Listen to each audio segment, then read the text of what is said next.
بسم الله الرحمن الرحيم. الحمد لله رب العالمين، والصلاة والسلام على سيدنا محمد وعلى آله وصحبه الطيبين الطاهرين. I ask Allah Tabaraka wa Ta'ala to grant us all the sincere intentions. This is where we got up to last time, or rather,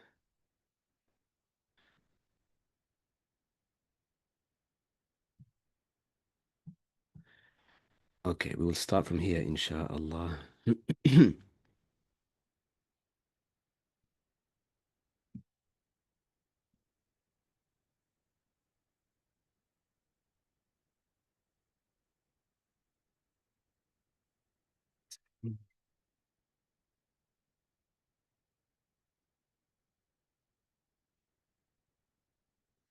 Okay, let's begin now, inshallah ta'ala.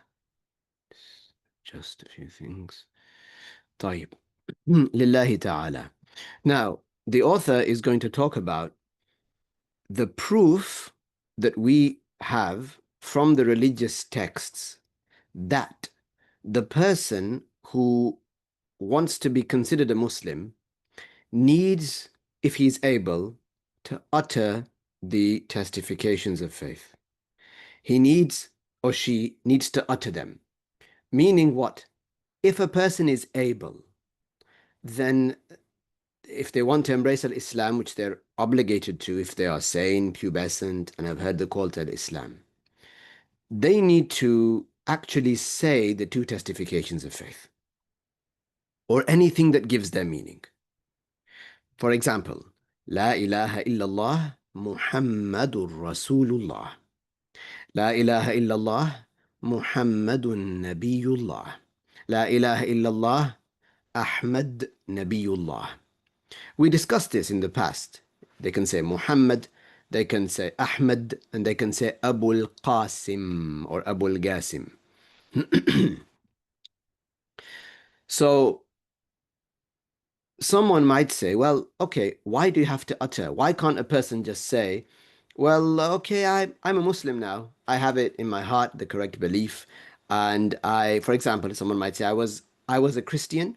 Now I have the correct belief. I believe what you believe. You've told me Allah is without a place. You've told me that saying Allah is in the sky is kufr. You've told me that the prophets were protected from blasphemy and so on and so on. I believe what you believe. This person might ask, why can't I be judged a Muslim now? It's in my heart. Why can't I be judged a Muslim? We say, well, because our Prophet, alayhi salatu wasalam, who we believe and who we submit to when it comes to the religious rules, he said that we have to utter.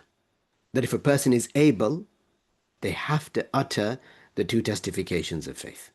That's the key to get into Islam. Believing and accepting by itself in the heart is not enough. Okay?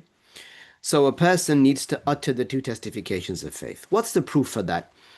قال الشيخ رحمه الله. The Shaykh said, وأما الدليل على أن الدخول في الإسلام يكون بالنطق بالشهادتين فمأخوذ من حديث رسول الله صلى الله عليه وسلم. As for the proof, that the entering into Islam is done by the uttering of the two testifications of faith, then this matter is taken from the prophetic traditions sayings of the Messenger of Allah alayhi salatu wassalam. He said, Umirtu an uqatil an-nas. I was ordered to fight the people. Hatta yashhadu, until they bear witness, and that's by uttering, that no one, La ilaha illallah wa anna Muhammadar Rasulullah, that no one deserves to be worshipped except Allah, and Muhammad alayhi salatu wasalam is the messenger of Allah. And the Prophet alayhi salatu wasalam, he fought in many battles. Al-Islam did not, in the past, did not fight just defensive wars. Yes, they were attacked at the Battle of Uhud. They were besieged at the Battle of the Trench, Al-Khandaq, Al-Ahzab, when the different legions came together and attacked the Muslims. So the Muslims fought defensive wars, but they also did fight offensive wars where they were on the offense, when they attacked unprovoked. They attacked different tribes unprovoked. Like, for example, Bani al-Mustaliq. Bani al-Mustaliq, the Prophet alayhi salatu wasalam, he attacked them with the Muslim army, and they did not even know. They didn't have wind of it that the Muslims are coming. So Al-Islam spread through manners, through common sense, rational proofs, and through the sword. The scholars of Islam, they said that jihad in the proper way, not like what some people do nowadays, وَالْعِيَاذُ بِاللَّهِ, al-jihad, it is a mercy for people.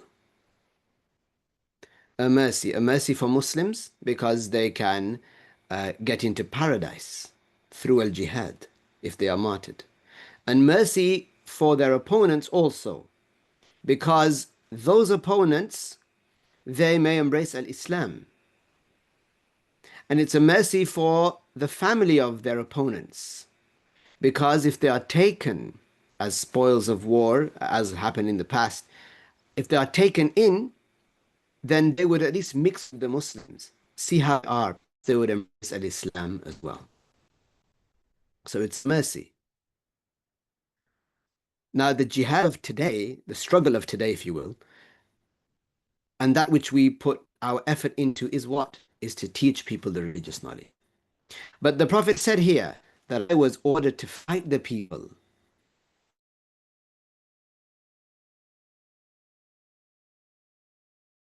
until they utter the testifications of faith. In a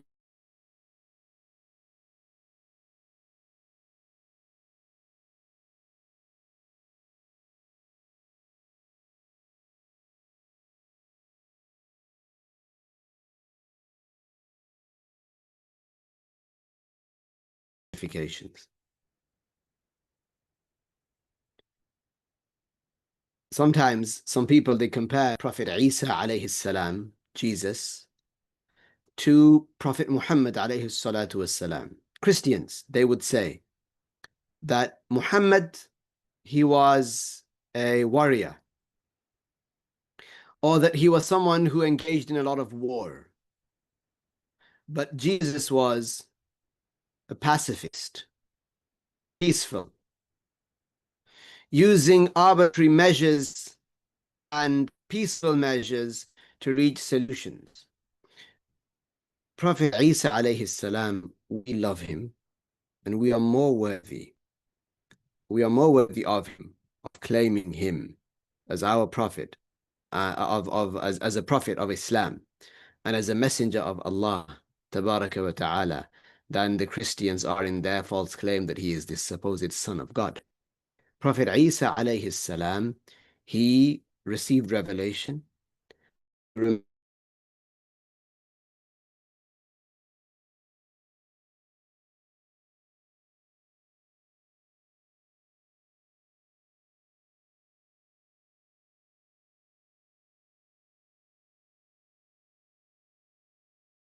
war.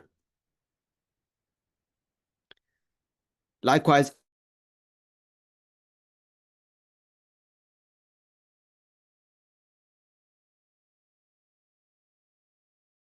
war, mass.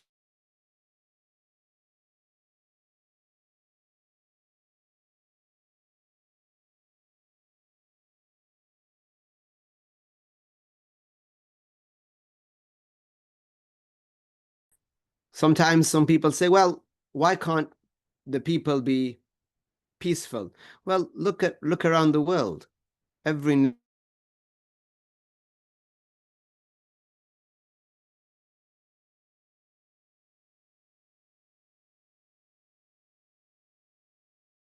Sometimes they might claim those nations are,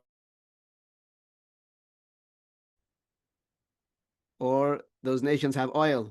So they secretly they want to get the oil. Another thing that you are more aware of those maps. But anyway, they his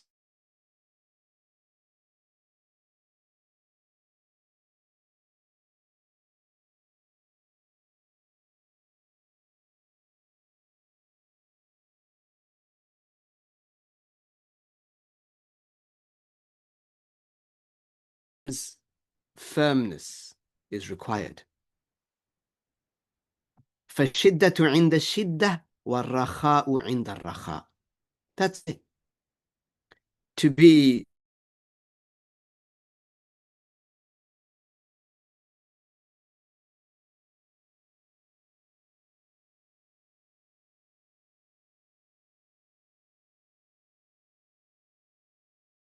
a child.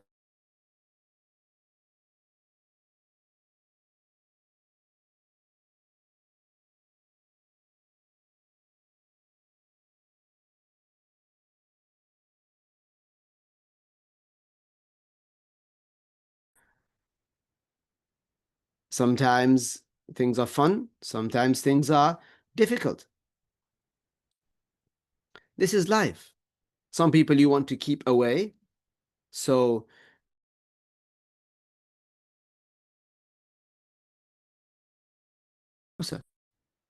this is life. Okay. So the Prophet alayhi salam, this is and this hadith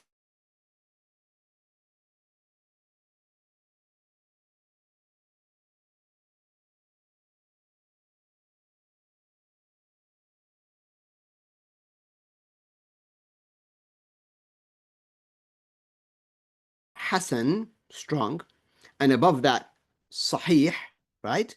Mutawatir is above that. Mutawatir is above متواتر معنوي. Meaning said until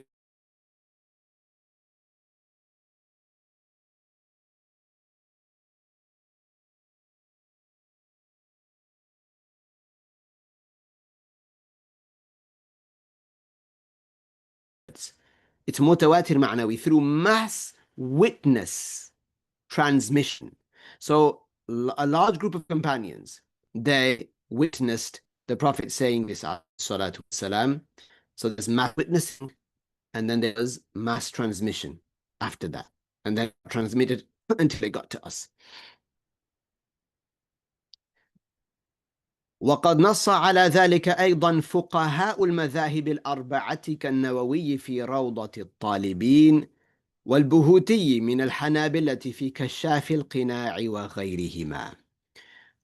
And indeed, explicitly mentioned that also the scholars of the four madhabs, like the four schools, like An-Nawawi in his book Rawdat al-Talibin, and Al-Buhuti among the Hanbali scholars in his book Kashaf al-Qina' and other than him, other than them both.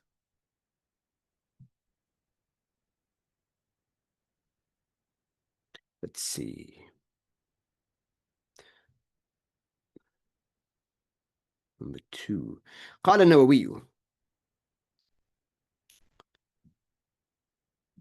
وقال أي الشافعي, الحافظ النووي says, الشافعي said في موضع, in a part of his book, إذا أتى بالشهادتين صار مسلما.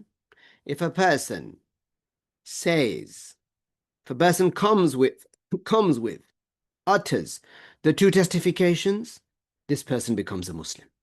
صار مسلما. Okay.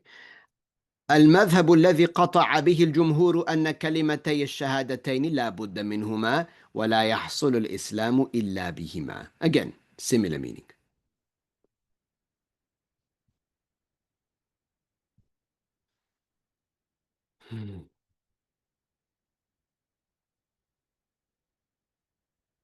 Al-Buhuti said, وهذا يثبت به إسلام الكافر الأصلي فكذا المرتد. He mentioned this hadith. Look at that again. It says the Prophet عليه الصلاة والسلام said, أمرت أن أقاتل الناس حتى يشهدوا أن لا إله إلا الله, and so on, until he said that, and this is how, by uttering the two testifications, this is how the Islam of a kafir, the original kafir, is confirmed. So the original kafir, like the Christian, the person who was never Muslim, this is how the Islam of such a person is confirmed, by him uttering the two testifications. وَالْمُرْتَدْ فَكَذَا, and like that also, al-murtad, the apostate. This is how he would embrace al-Islam.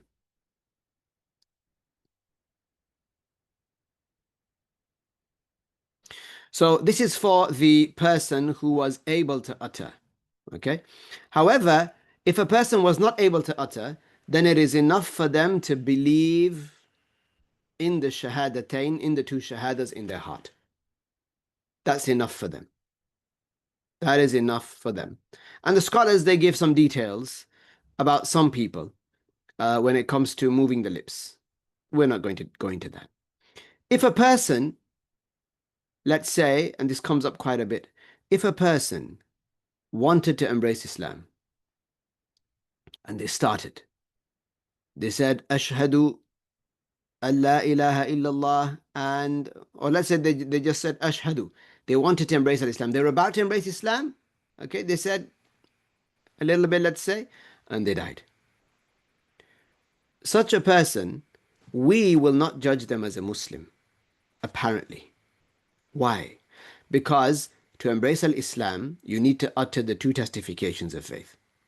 Did this person utter the two testifications of faith? The answer is no. So we would deal with them as we deal with a non-Muslim. Okay? We wouldn't pray over them, the janazah prayer. We wouldn't do the things we would do for a Muslim. But the scholars said, Huwa indallahi Muslim. But Allah knows this person to be a Muslim. Even though we do not treat him like one. But Huwa indallahi Muslim.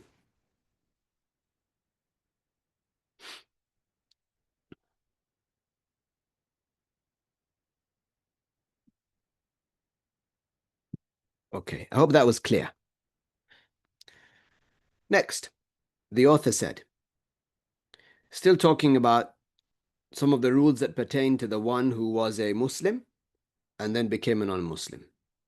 قال المؤلف رحمه الله ويبطل بها صوم يعني ويبطل بالردة صومه وتيممه ونكاحه قبل الدخول وكذا بعده إن لم يعد إلى الإسلام في العدة ولا يصح عقد نكاحه على مسلمة وغيرها.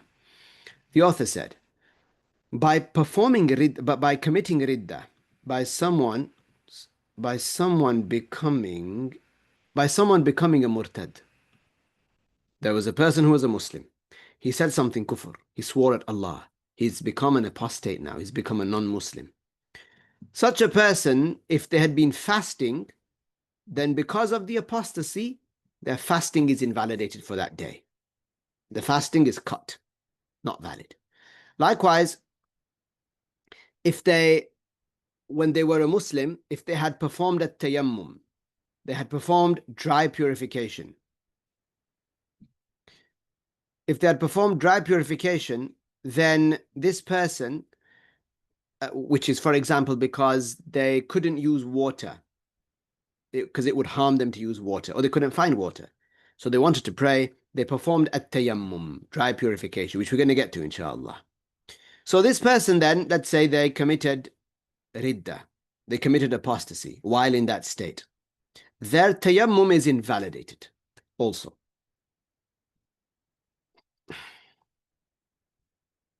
Likewise, that person's nikah is invalidated. Their marriage contract is invalidated.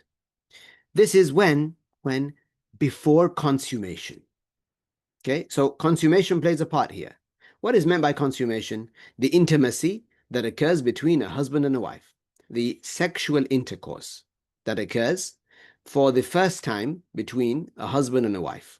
If that occurs, then it's said that the marriage was consummated. This is known as الدخول. باللغة العربية يقال عنه الدخول، يعني دخل بالزوجة. So, if a person had not yet consummated the marriage, husband and a wife, they just got married. They haven't yet consummated the marriage. And one of them fell into kufr.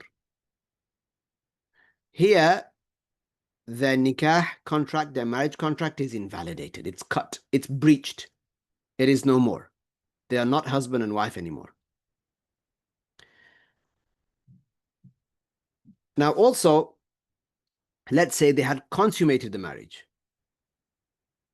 Then also, they've consummated the marriage. Also, the marriage contract is breached if the one that committed kufr does not return to al-Islam within the iddah, within a certain amount of time, which we're going to mention. Okay? And it is not valid for such a person then, while they're a non-Muslim, it's not valid for them for this man to marry a Muslim woman, nor is it valid for this person to marry a non-Muslim woman. This person is not allowed to marry anybody. Okay, let's go to the explanation.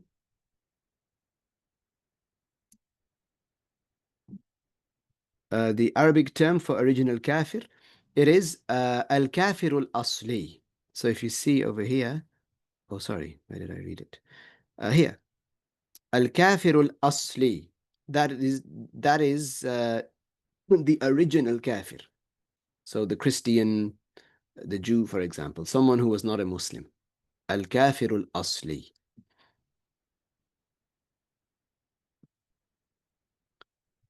Okay. If anybody does have a question about anything that I say, then please do ask, inshallah. And if I know, I will answer. I might be a little delayed in looking at the messages, inshallah. But this is why we are here to review together. Okay, let's read the explanation now. الشرح. هذه المذكورات بعض ما يتعلق بالمرتد من الأحكام. Explanation. These mentioned matters are some of what relates to the apostate in terms of rules. فمن ذلك أن الردة تبطل الصيام والتيمم. Among the rules is that apostasy invalidates fasting and tayammum.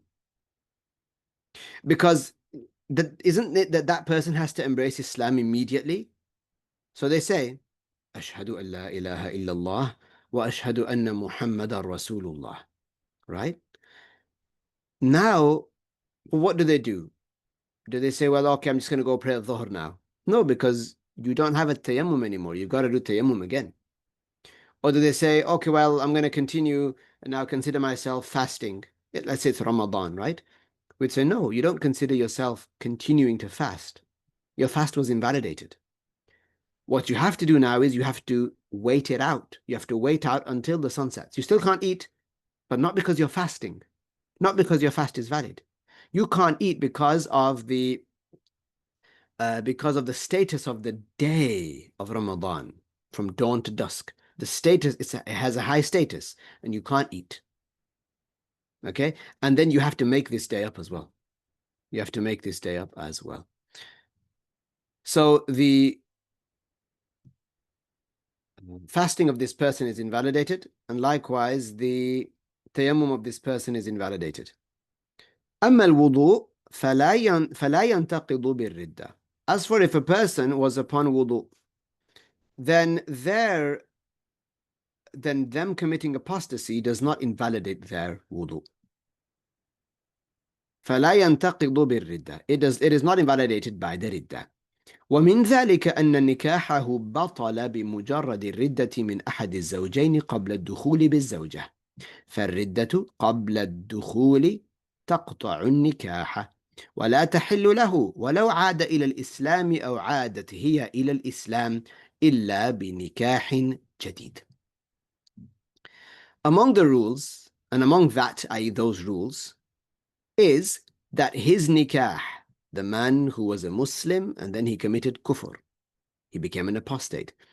Among the rules is that his nikah is invalidated by uh, by merely committing riddah, or his nikah is in, or the person's nikah is invalidated by merely committing riddah from one of the by the mere occurrence of riddah from one of the spouses before consummating the marriage, literally before entering unto the wife, consummating the marriage. So apostasy before consummation cuts the marriage contract. And she, the woman, is not permissible for him.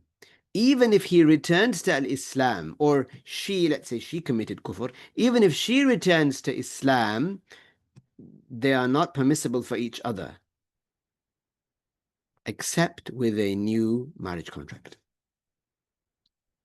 Except with a new marriage contract.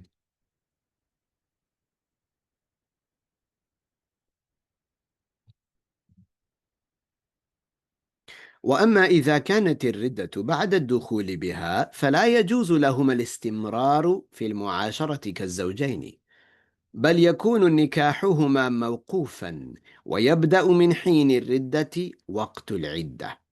فإن عاد إلى الإسلام قبل انتهاء العدة وهي 3 أطهار لذوات الحيض و3 أشهر لمن لا تحيض وللحامل حتى تضع حملها، تبين بقاء النكاح بينهما بلا تجديد. وإن انتهت العدة قبل عود الذي ارتد منهما إلى الإسلام تبين انقطاع النكاح من حين الردة ولا يعود إلا بعقد جديد. So, as for if the apostasy was after consummation, then it is not permissible for them to continue living as husband and wife. Rather, their marriage contract is suspended. Okay? It's suspended. Not cancelled, not invalidated, not cut, but suspended. Like it's not known yet whether it's valid or not. So it's in the air. And it is from the ridda itself. It is from the apostasy occurring, that point. It is from there that the post-marital waiting period starts. If he returns to al-Islam within the post-marital waiting period, before the end of the post-marital waiting period, then what is the result? Then it becomes clear that the nikah between them remained, and they did not require a renewal. And if the time elapsed, the post-marital waiting period, the iddah elapsed, before the one that committed kufr embraced Islam, then it showed that the nikah was cut at the time that the apostasy occurred. And they cannot be together as husband and wife except with a new marriage contract. Let me explain this. Okay, so there is a husband and a wife. They consummated the marriage. They might have consummated the marriage last week, and this is their second week being married. Or they might have consummated the marriage 15 years ago, and they have 3 or 4 children. They've even married one of their children off, let's say. Okay? They've been married for 20 years. They've married one of their children off. Okay. Now, let's say one of them commits kufr. The husband commits kufr, or the wife commits kufr. Okay, we're all up to here. Yeah, we're all okay. Now, when that happens, the clock starts to tick. What clock? let's say he committed kufr for argument's sake. Okay. He committed kufr. Now, the clock starts to tick, but okay, until when does it tick? That depends. How long does he have? Of course, he must embrace al-Islam immediately. But it might be the case that he doesn't know that he's committed kufr, right? Anyway, whatever the situation is, he is obligated to embrace al-Islam again immediately. No question about it. But let's say he doesn't know that he committed kufr, because that can happen. You can fall out of Islam without knowing. The Prophet told us that, alayhi salatu wassalam. So the clock starts to tick. Okay, how long is it going to tick?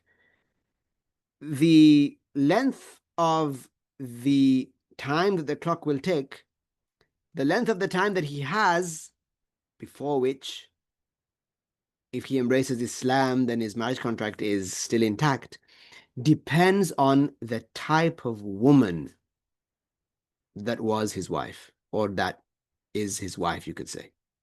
Depends on on the woman. It doesn't matter whether he committed kufr or she committed kufr. Whether it was him that committed kufr or it was her that committed kufr. It depends now on her, on the type of woman she is in both situations. What does that mean? What type of woman she is? Okay, we want to determine how long this person has to embrace al-Islam before their marriage contract is considered cancelled. So what type of woman is she? If she is a woman who menstruates, then there's one judgment, there's a period of time. If she is a woman who does not menstruate anymore, okay, she's reached the menopause, she does not menstruate anymore, then there's a different time. If she is pregnant, she's with child, then there is a different time. So what did the scholars say?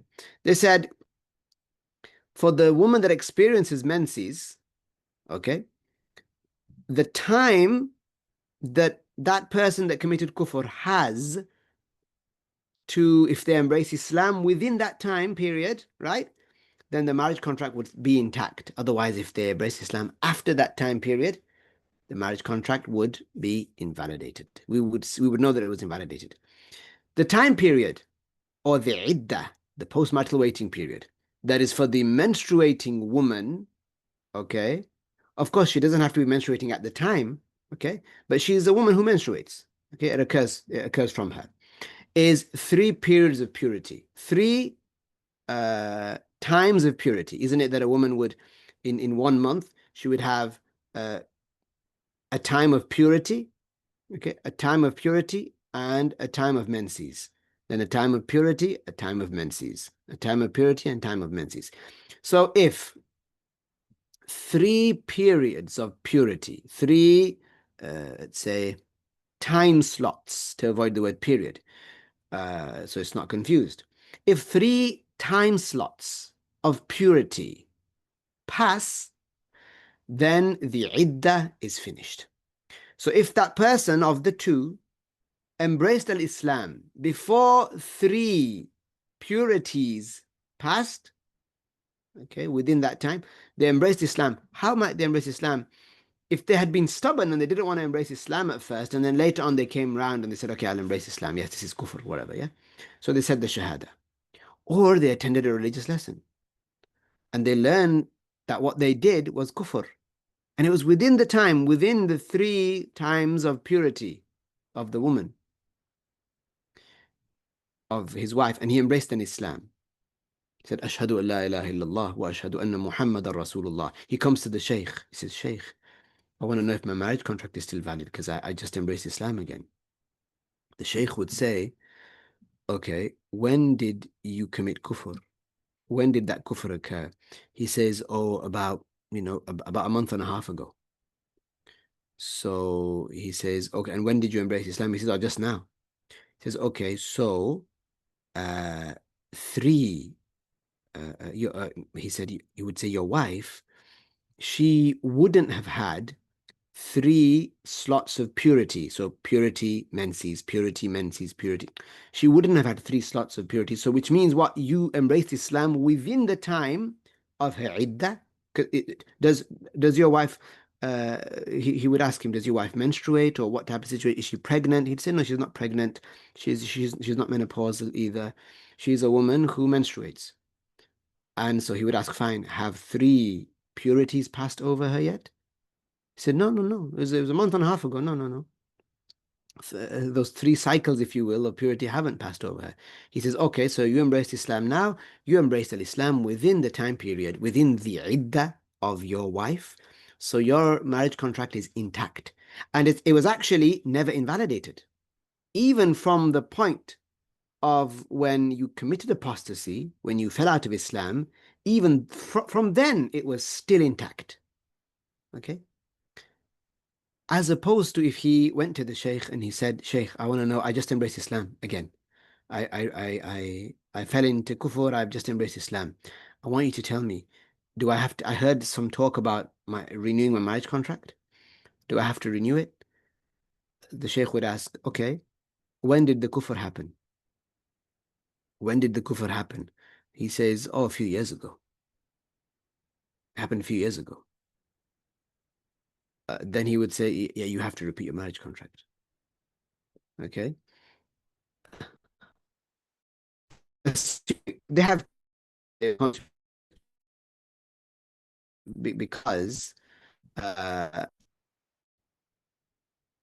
no woman usually woman will have an iddah that long of a few years usually. So this is an important matter.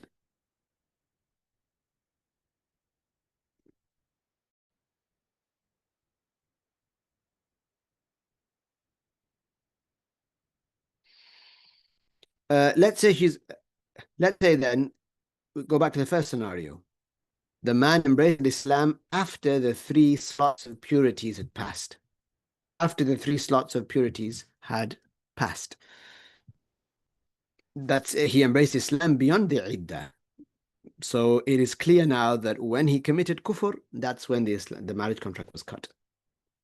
Imagine she's a different type of woman.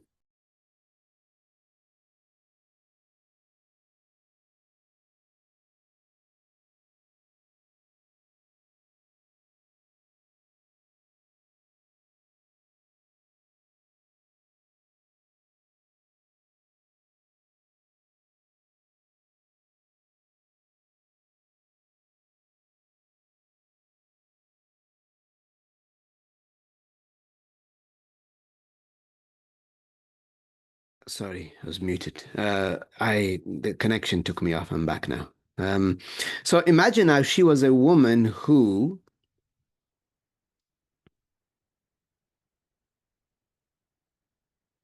hmm, imagine she's a woman who does not experience menses.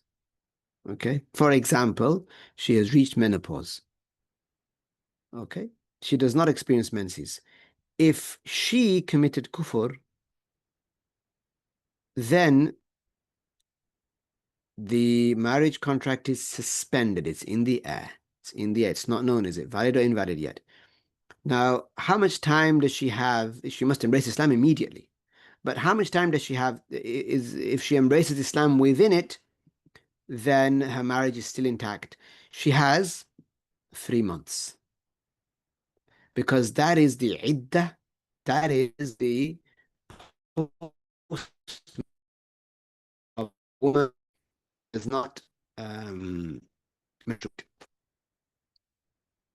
And if the woman had been pregnant, let's say she's in her, I don't know, so 9 months. Let's say she's in her fourth month, and her husband, he committed kufr.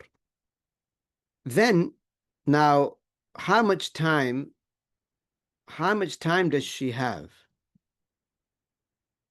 How much time does that her husband have, sorry, to if he embraces Islam, then the marriage contract would be intact. He has until she delivers the child. Until she delivers the child. If within that period of time, because that's how long her iddah is, until she delivers her child. It's like, what do you say, for about 5 months.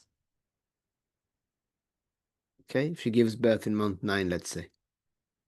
He's got a So if he embraces al-Islam within that time, then the marriage contract, then it shows us, it's made manifest to us that the marriage contract remained intact since he said the kufr statements. Of course, in all these situations, a person must embrace al-Islam. A person is uh, obligated to embrace al-Islam immediately. Okay? I hope that's clear. I hope that is clear to you.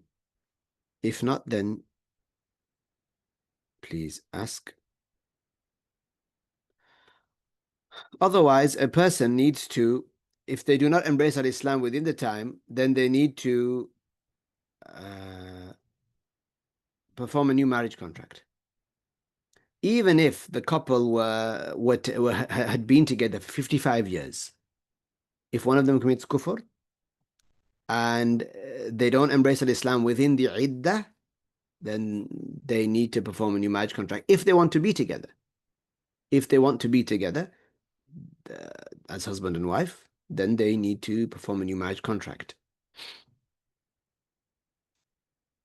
ومنها أنه لا يصح عقد النكاح لمرتد لا على مرتدد مثله ولا على مسلمة أو يهودية أو نصرانية أو وثنية.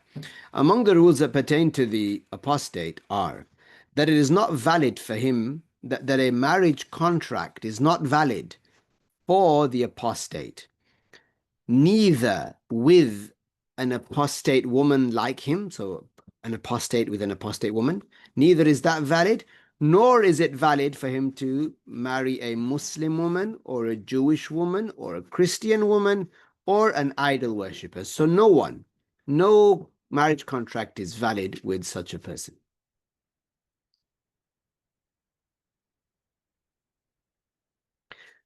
قال المؤلف رحمه الله, the author said, وتحرم ذبيحته ولا يرث ولا يورث ولا يصلى عليه ولا يغسل ولا يكفن ولا يدفن في مقابر المسلمين وماله فيء أي لبيت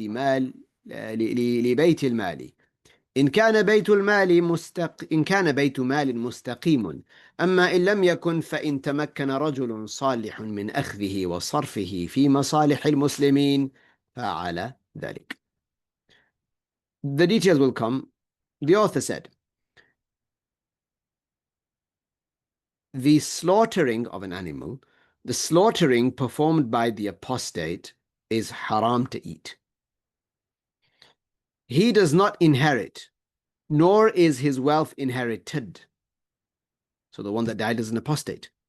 Neither is his wealth inherited. Neither does he inherit, nor is his wealth inherited. The janazah is not prayed upon him. He is not washed. He is not shrouded, and he is not buried in the Muslim graveyards.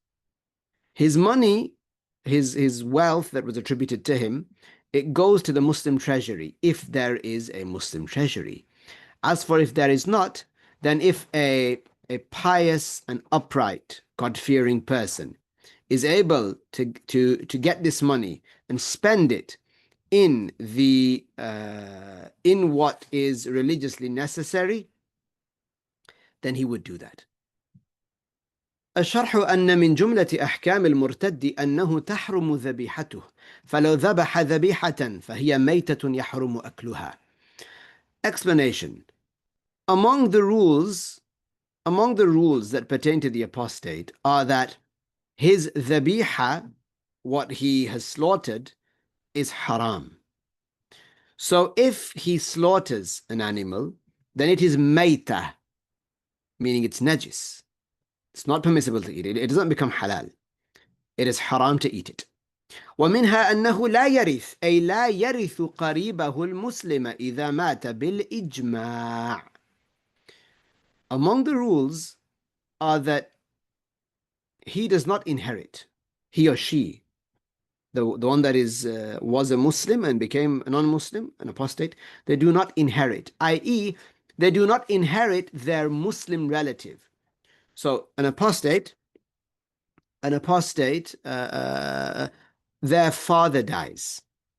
The apostate, let's say her father dies, and the father is a Muslim. or her mother dies, or her brother dies, or her sister dies. The apostate is alive, and one of their Muslim family members dies. Does this apostate deserve any share of the inheritance? The answer is no. And this is consensus. This is according to all of the scholars. They get nothing. ولا يورث أي لا يرثه قريبه المسلم إذا مات هذا المرتد. Likewise, the apostate, man or woman, is not inherited from. So here now, the deceased is whom? Is the apostate. This person who was a Muslim, then committed kufr, died. Who do they leave behind? They have brothers and sisters, like actual blood brothers and sisters. They had a woman that they were living with who they called their wife. She's not actually, because he's an apostate. They had a mother and a father. Okay. And they left behind wealth. Here it says this apostate, their wealth is not inherited. Their Muslim relative, father, brother, sister, mother, daughter, right? They do not inherit from them.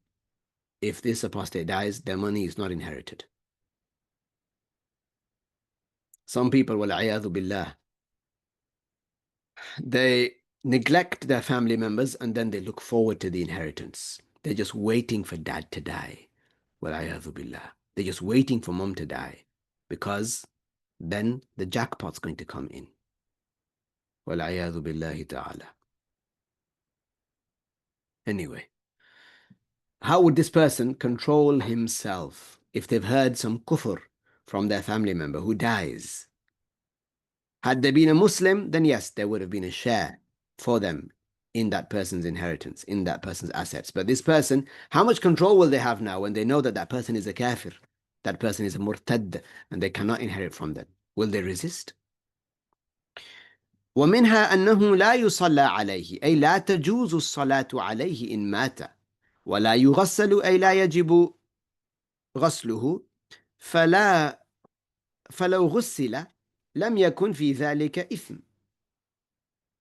ولا يكفن فلو كفن لم يحرم ولا يدفن في مقابر المسلمين أي لا يجوز ذلك فمن دفنه في مقابر المسلمين أثم. The author said, among the rules ومنها من الأحكام is that this apostate is not to be prayed upon. The janazah prayer is not performed for this person. I.e., it is not permissible to perform the janazah prayer for this person. And if one knew that this person is a non-Muslim and they prayed a janazah prayer for them, this is actually kufr. This actually makes a person a non-Muslim. Why? Because the core component of the janazah prayer is seeking forgiveness for the deceased. Allah revealed, إِنَّ اللَّهَ لَا يَغْفِرُ أَن يُشْرَكَ بِهِ وَيَغْفِرُ مَا دُونَ ذَلِكَ لِمَن يَشَاءُ. The scholar said this ayah it can be generalized to mean Allah does not forgive anyone who dies as a kafir. The Prophet ﷺ said that a person could be forgiven ما لم يقع الحجاب. فقالوا ما وقوع الحجاب يا رسول الله. The Prophet ﷺ said a person could be forgiven if they embraced al-Islam, right? They could be forgiven. Still, they have an opportunity to seek repentance, to say, La ilaha illallah, Muhammadur Rasulullah, while hating the kufr for themselves and knowing kufr to be kufr. But if the barrier falls, إِذَا وَقَعَ الْحِجَابِ, if the barrier falls, then there is no opportunity. So the scholars said, the companions asked, وَمَا وُقُوعُ الْحِجَابِ يَا رَسُولَ اللَّهِ. What does it mean for the barrier to fall? He said, death. He said, أن تموت النفس وهي مشركة. For a person to die while they're a kafir. After that, that's it. There's no forgiveness. So for a person now to say, Ya Allah, I know that this person died as a kafir. I believe them to be a kafir, but Ya Allah, forgive them. Ya Allah, because it was my mother, forgive them. Or because it was my father, Ya Allah, I know you revealed through your prophet that you won't forgive them, but I'm asking you, forgive them. This is belying Allah Ta'ala. This is kufr. To pray the janazah prayer whilst knowing, of course, that that person was a non-Muslim, this is kufr. As for the Prophet sallallahu alaihi wasallam, it is not true what is said that supposedly, wal-iyadhu billah. Look at this kufr that some people mention. They claim that the Prophet alayhi salatu wasalam prayed the janazah prayer for a munafiq, munafiq meaning a hypocrite, a kafir, someone pretending to be a Muslim, but inside they were a kafir. Some people claim that the Prophet prayed, alayhi salatu wasalam, the janazah prayer for that person while the Prophet knew that that person was a kafir. This is kufr. This is kufr. What happened is this. There was a person, Ibn Salul. Ibn Salul, he was a munafiq. He was a hypocrite. But he would come and go.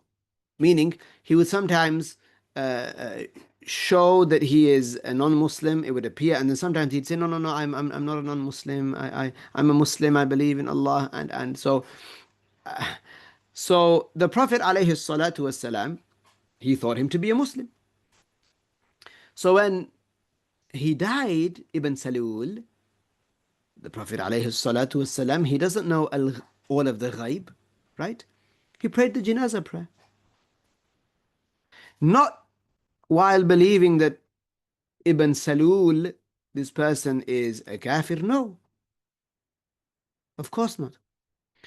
Later, after the prayer, Jibril alayhi salam came to the Prophet alayhi salatu wasalam and said that this person was a munafiq. Okay. It's not that the Prophet knew alayhi salatu wasalam that this person was a non-Muslim and then prayed the janazah prayer asking Allah to forgive this non-Muslim. No, the Prophet himself taught that إذا ماتت النفس وهي مشركة الله لا يغفر لها.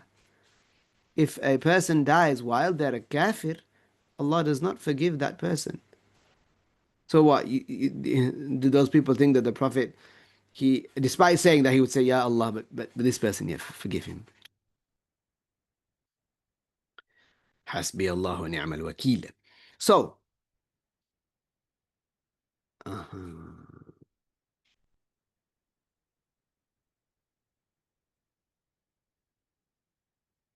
وَلَا يُغَسَّل. This person also is not washed, meaning it's not an obligation to wash them. It's not an obligation to wash them. But if this person was washed, let's say, that's not sinful. Of course, the person is not washing them to honor them. No, no.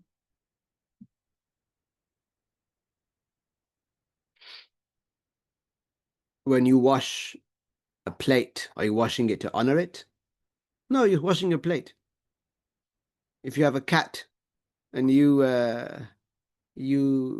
put food in them in a metal tray and then you wash the metal tray, are you honoring the cat? No. Are you honoring the plate? No, just washing it. Don't you wash your feet? Don't you? Yeah. So that's not sinful if that happened. This person is not shrouded either. The kafan is not done for this person, meaning it's not an obligation. It's not fard. It's fard for a Muslim, right? To do the kafan and so on. But if this person was shrouded, it's not sinful. You're just putting a piece of. And this person is not to be buried in the graveyards of the Muslims, meaning it's haram, it's impermissible to bury this person in a Muslim graveyard. Muslim graveyard, meaning an area that was purchased, that is owned by a Muslim. And this Muslim made al-waqf on this land, meaning this Muslim restricted the use of this land by mentioning it, restricted with a statement the use of this land for the burial of Muslims. So now that condition that was set, that restriction that was set, must be upheld. So it is haram to bury someone who is not a Muslim in that land. So such a person, even if they have a Muslim name, they as far as we know, they died as an apostate. We can't bury them in that land because this land is specific for Muslims, to Muslims, because the Muslim owned it and restricted it and specified it. As for if there is a land that the government said, yeah, you Muslims, you can bury people over there. That wasn't owned. That's not owned by Muslims. They just said, yeah, you can permit some, you can bury people there. That's not waqf.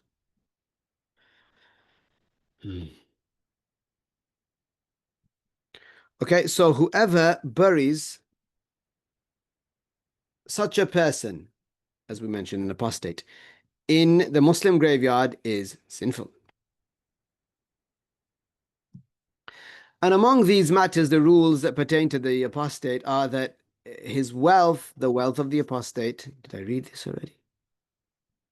لا.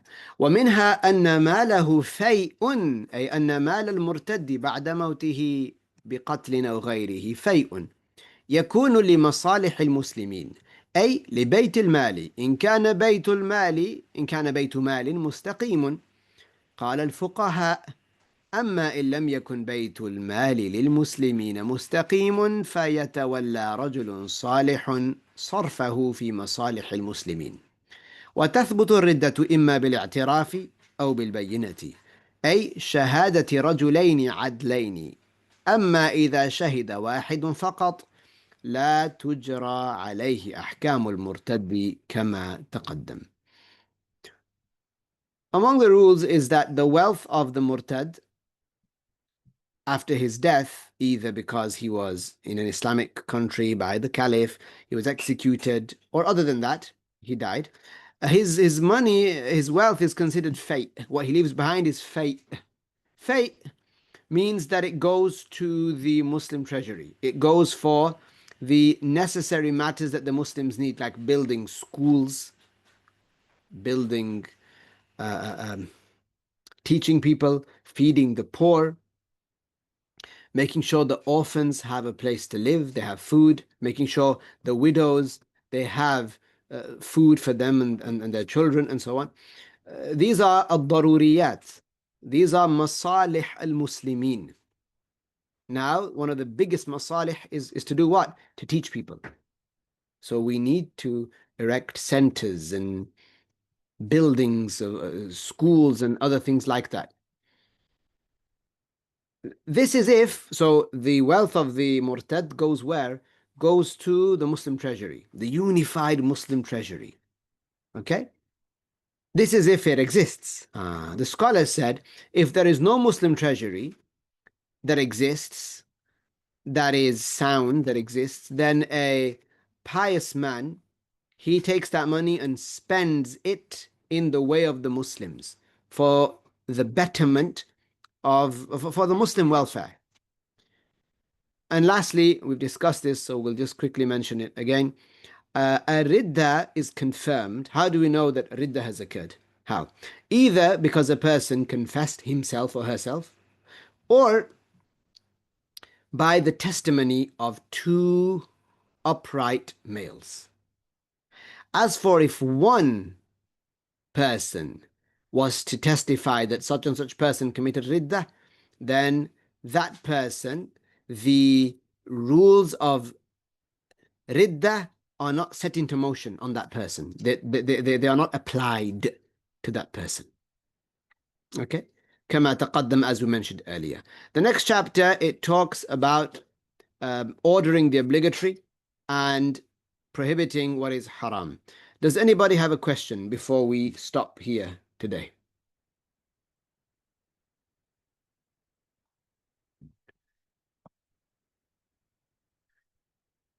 Place a bookmark. Yeah.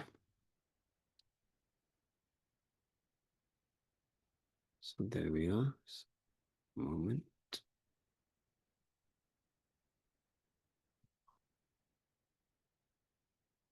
Okay, this one.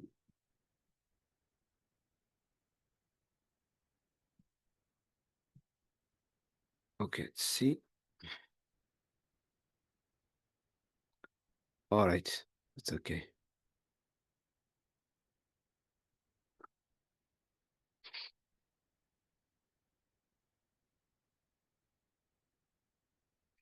But what if one does not know if someone has committed blasphemy and they pray on him, but you have doubts about it? Is it blasphemous on our behalf? If there's a person who you've not heard kufr from, okay, then you judge them as a Muslim. Then you judge them as a Muslim, okay? Even if you think, well, I don't know if they're, I don't know that it's possible, it's hypothetically possible that they might have committed kufr and no one knows about it. Yeah, well, you didn't hear the kufr from them. So what to do is that you would judge them to be a non you would judge them to be a Muslim. So if you pray upon them like that, then this is fine. Amin wa fikum. He said, related to the last chapter, in the second case, if she does not menstruate anymore, and if the husband commits kufr, how is the rule? Also 3 months? Yes, yes. So even if she hasn't committed the kufr, the idda period, it depends on the type of woman she is, even though she didn't do anything. Okay, but the idda is even if he committed kufr, it depends on the type of woman she is. So the idda is calculated like that. So he committed kufr. We look at what type of woman she is. If she doesn't menstruate, if she and is not pregnant, then it would be 3 months. Hope that's clear.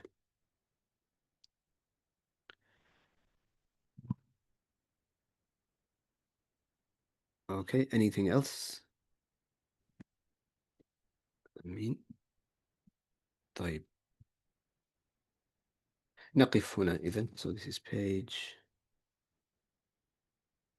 We started on 120, 119 and got to